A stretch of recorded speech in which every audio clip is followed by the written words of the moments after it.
tail firmly, hold the tail tight.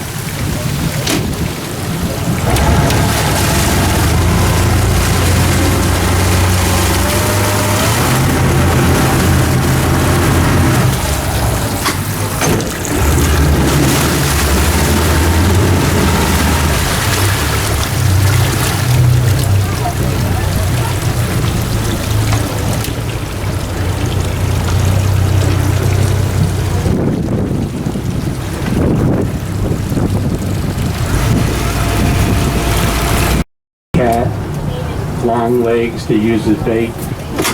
Very, very venomous.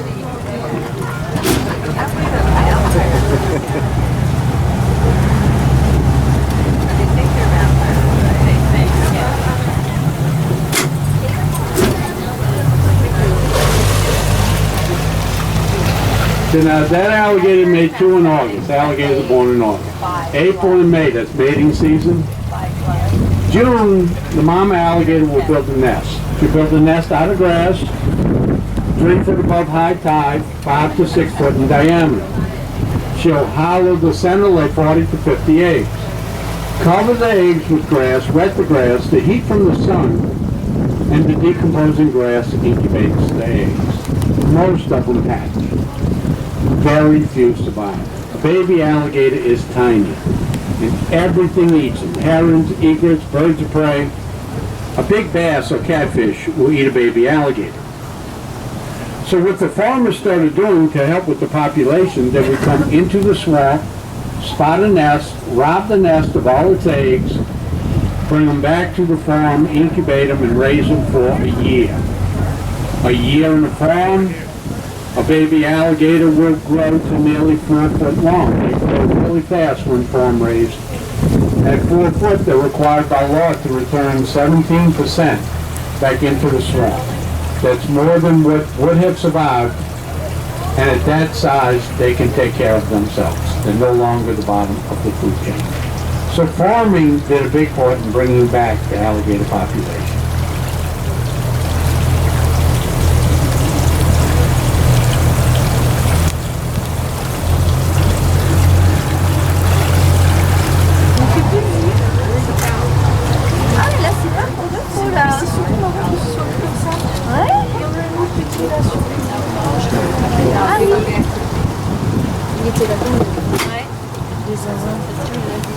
Alors ça les gêne pas. T'as vu, il a dit ça, jamais tué personne. Non. Ce qu'il a dit, c'est moins agressif.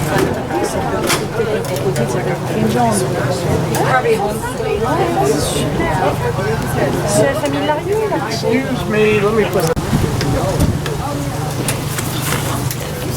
Et là, c'est peut-être aussi bien qu'on n'en voit pas ce matin. Oui. On n'aurait pas su comment réagir. Oh, ça,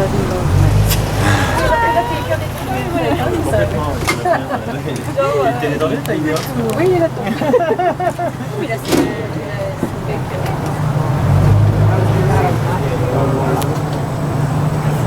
c'est marrant qu'ils se soient étalés comme ça. Ouais, ouais. Ils attendent, ils font la queue pour aller. Je sais pas. Ouais. Le dernier, il est là. Le dernier, il trempe, hein. Il va jamais se réchauffer, là. Un petit peu de soleil, là-bas. Il y en a un petit, là-bas aussi. There's another one over on that one. Quand ils sont secs, ils ressemblent aux branches quand même.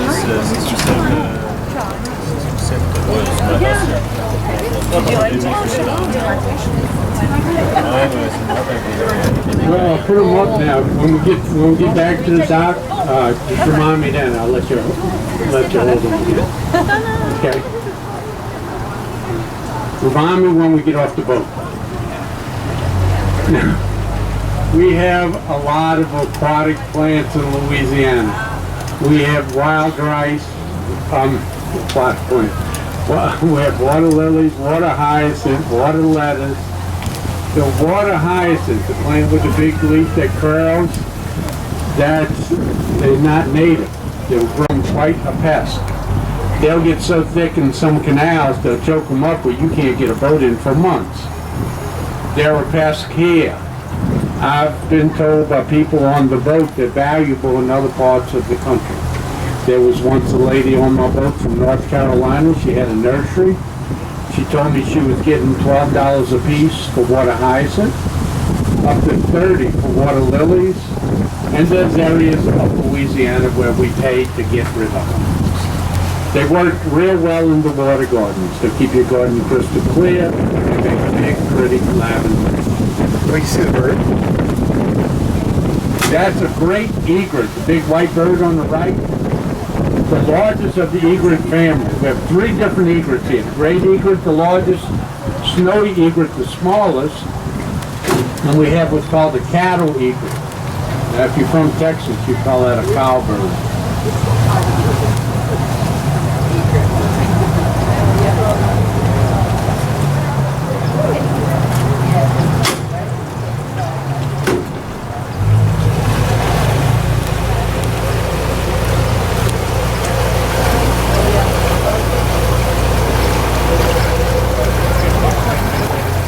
Now in front of us, on that tree that's laying down, there's a bird on it, the blackbird. And that's kind of a unique bird. It's an anhinga.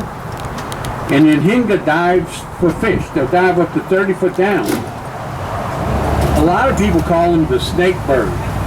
You see, when they sit in the water, they float. But their body floats right beneath the surface. And that long neck looks like a snake coming out of the water. Now they float like that because they're heavy. They have solid bones.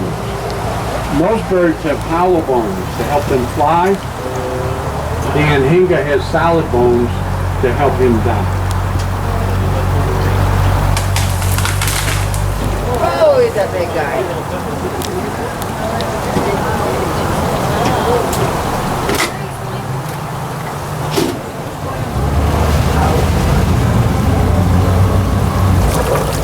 Watch if he takes off. They don't fly good. If he takes...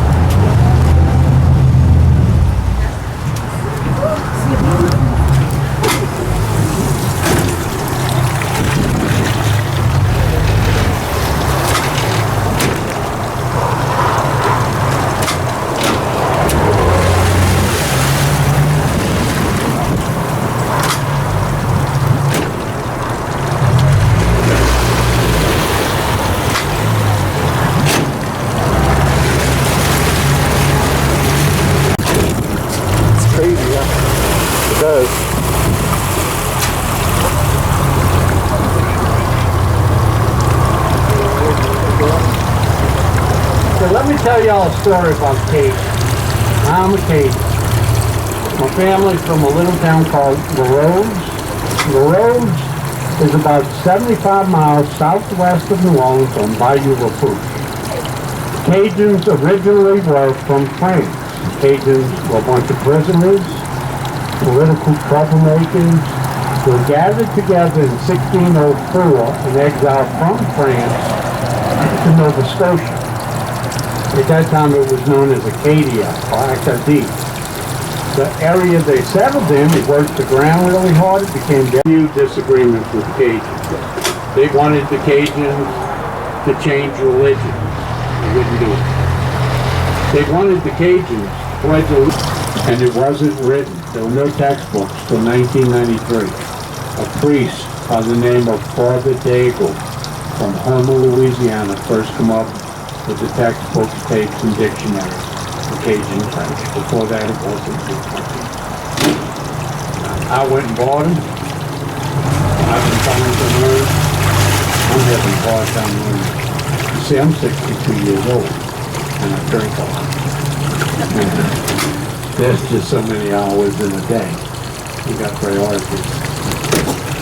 Have you ever been somewhere where they drink as much as they do in New Orleans? Have y'all seen the drive-through daiquiri shop? It's just like McDonald's. You pull up to the window, you give the girl $5 to hand the season, so you hand the daiquiri to the drive-through. Oh, you from here? Yeah. The people are surprised at it. by gallon.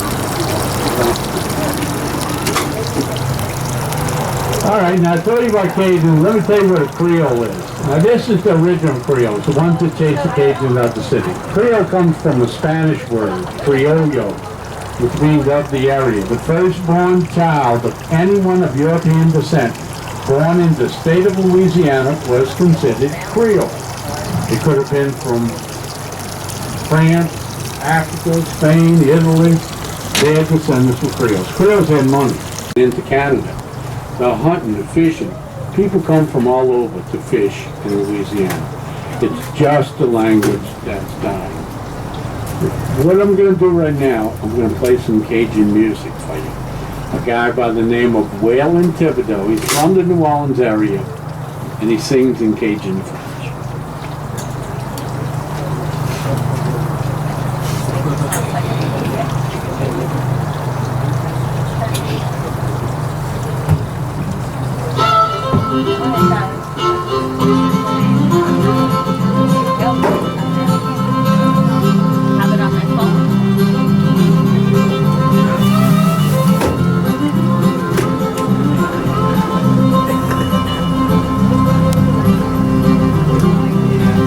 Anybody speak French on the boat?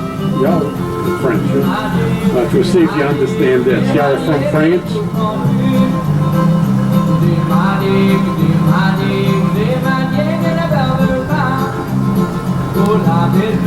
don't understand?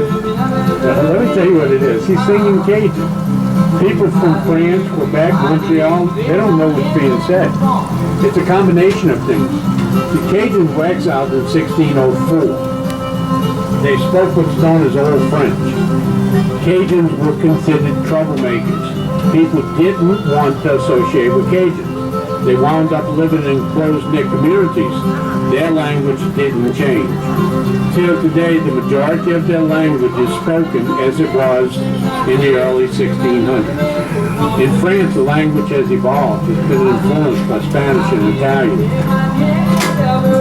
16 and 1700s, Cajuns went from France to Canada to Louisiana. Along the way, they saw many things they had never seen before, things like alligators.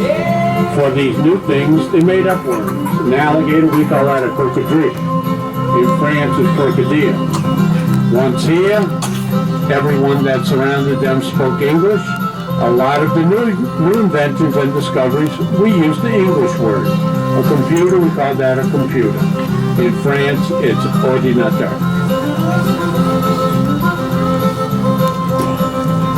That's a snowy egret, bird on the right.